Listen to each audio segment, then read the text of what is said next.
Hello, my name is Saad Yusuf. I'm with Plego Technologies. Welcome to our inaugural technology podcast. Today I have a very special guest with me. His name is Taimur Baig. He's an expert in the line of business intelligence and Power BI. So Taimur, welcome. Thank you. I know there's a lot to talk about today in your field, but why don't you introduce yourself a little bit and provide us a little background on what you'd like to go over today. Right. Thank you, Saad, for having me here. I've been in the business intelligence industry for over 20 years. I've had experience working with several industries across North America. I've also provided training at Microsoft Technology Centers and also at different clientele. So, that's my experience. Well, you know what? I have you here today because I want you to explain to us common users who work in businesses that have, very robust Power BI tools, the kind of issues companies can face, and why it's important for users to call people like yourself to hire Power BI experts and to assist them in dealing with certain issues and getting past them. Sure. Today specifically, we'll talk about performance-related issues because that's where you see a lot of issues happening. Most of these issues can be addressed during the architecture phase. Commonly, we've seen the file size growth, mishandling of text attributes, and also the date dimensions. It's the common cause of performance issues in Power BI.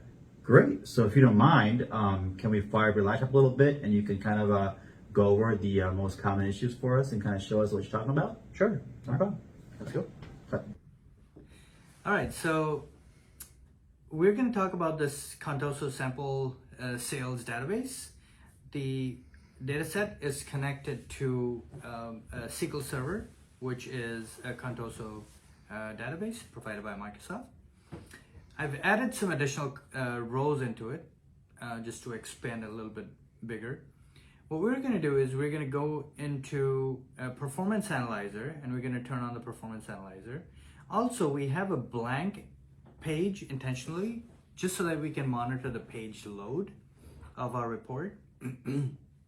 Once you click on the Performance Analyzer, click Start Recording and go into your report. So this way, it will start recording how long does it take to create the first report.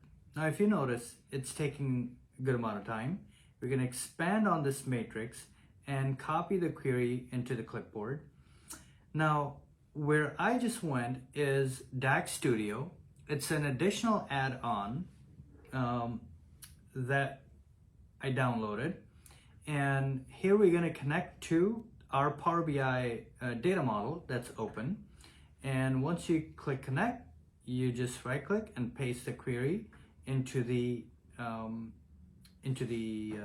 query. Now, always make it a habit, once you paste it, make it a habit to clear the cache at all times on this Power BI, on this DAX Studio. All right, so after pasting the query in, we're gonna click on the execute button. And like I said, we're gonna clear the cache first and run. And then you will also need to do is click on the server timings, and you will notice that at the bottom, a server timings got added. And I'll click on that again, and you will see the all the different SE query, FE query, and SE queries in it now. Once we start executing, you will notice that it's taking a good amount of time to load the query. Once the query gets loaded, you will notice that in our particular case, we have 12,097 SE queries, and we'll talk about what is SE queries later. And it did take a good amount of time to load. Now, how do we debug the issue is a different scenario, but let's identify where the problem is. If you look at inside of these queries, you will notice a lot of select discount from geography, region, country name, and it's repeating over and over and over again. And that gives me a hint that my measure region country name is where it might be a problem. So we're going to just take those two lines and we're going to comment them out, and sales amount and the country region name, we're going to comment them out, and we're going to execute the query again. Now you'll notice that SE queries only went down to only one. That means a single measure took only a few nanoseconds for it to execute a query. So we just found the problematic area, and we'll later on discuss on how to resolve this issue.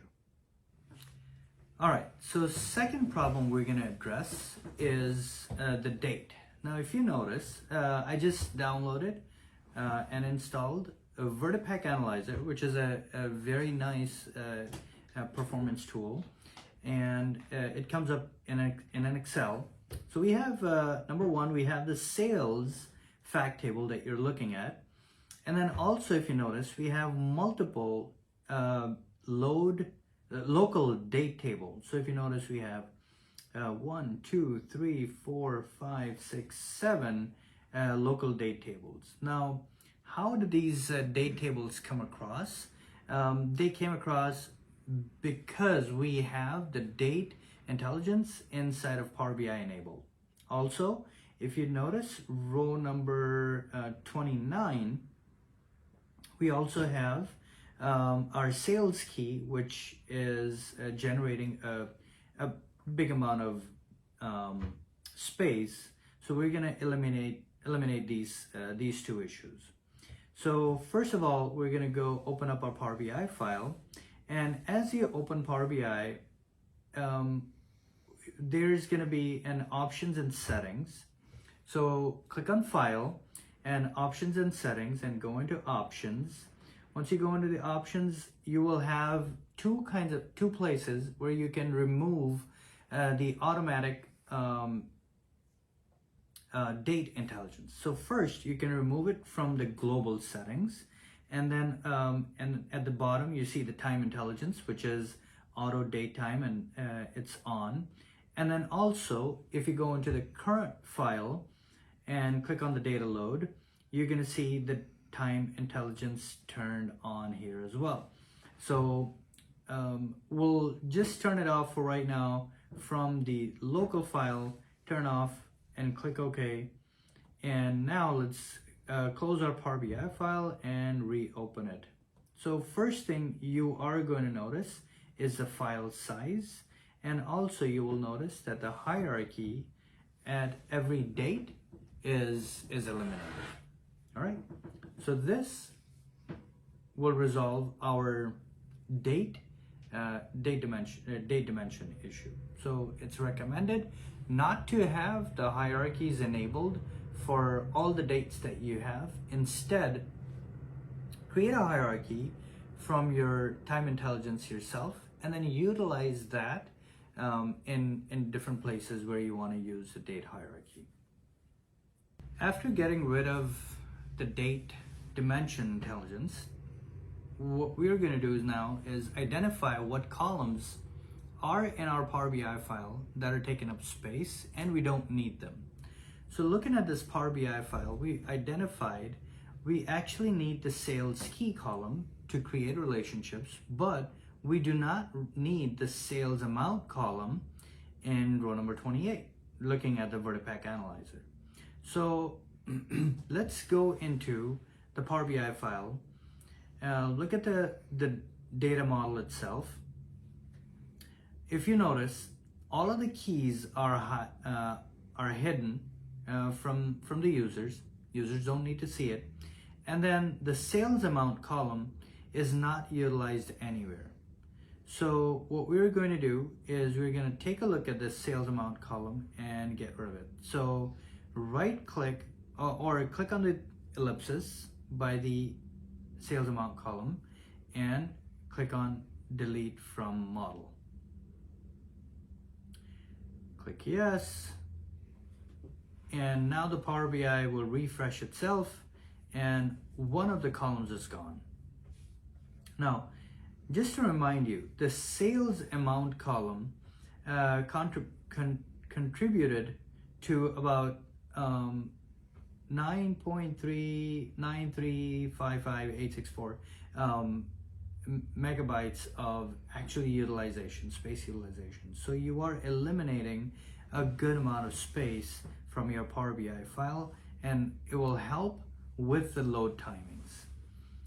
And we are gonna refresh our Vertipaq Analyzer altogether at the same time. After eliminating our date and eliminating our sales amount column, now let's address the sales key. Although we talked about how we're gonna need sales key to join to different columns, in this particular case, the sales is not joined to any table using the sales key. That sales key is pretty hefty and it comes to size. So what we are going to do is we're going to eliminate the use of sales key in row number 29. So now there's multiple approaches of doing that, but I'm going to take you back into the query editor, which will take you back to the Power Query editor. We are going to select sales, and you'll notice at the very top you have choose columns options. Click on choose columns, and for that query you'll see all of the columns that are brought in for that table. We are going to unselect the sales key and just make sure that all of the keys, all the other columns that you have in here are the ones that we want to utilize. Once you make sure that all of them are the ones that you need, click OK, and we'll just click on close and apply. Once we hit close and apply, Power BI is going to start refreshing by itself, and then you will notice the number of records that it's bringing in is ginormous, because sales is our last or the biggest fact table. Now, talking about tables, make sure that the data model itself is clean. It should only have the columns that you actually need for your use. So if you find any additional tables, just the way we did with the columns, remove any of the tables, dimension tables and the fact table. I'm going to close the Power BI and reopen it, and we'll see the size change or the difference in the Vertipaq Analyzer. Now I have the new Vertipaq Analyzer open, and as you can see, there's no date and there's no sales key with that hefty amount. Now also, if you look at the space utilization of the file, and the file size itself will be shrunk as well, depending on the number of records and the space utilization that you just acquired. Thank you, Taimur, for that awesome demonstration. I want to kind of summarize now. I know there's a lot of information to take in for everyone. What should we all take away from that? Great. So Saad, three things that we take away from this is, number one, the file size matters. So to eliminate the file size, you have to eliminate any of the unused columns, any unused tables, and make sure your data model is clean. Number two, the time intelligence, which is automatically provided by Power BI, the date dimension needs to be cleaned up, and the hierarchy needs to be built manually instead of using the one that's provided automatically. And last but not least is your attributes. The less text attributes you're going to have, the less amount of memory you're going to utilize, and that will equate to a faster Power BI file. That's great, Taimur. Thank you for that. And those of you that don't know, Taimur is a valuable member of our team. He leads up our Power BI Business Intelligence Division. And if you want any of these services or anything else that Plego Technologies does, head over to Plego.com, hit the Contact Us button, and give us a call, because we're happy to help. We're happy to assist. We want to get you back on track and make sure you're business intelligence program is up to par. Thank you.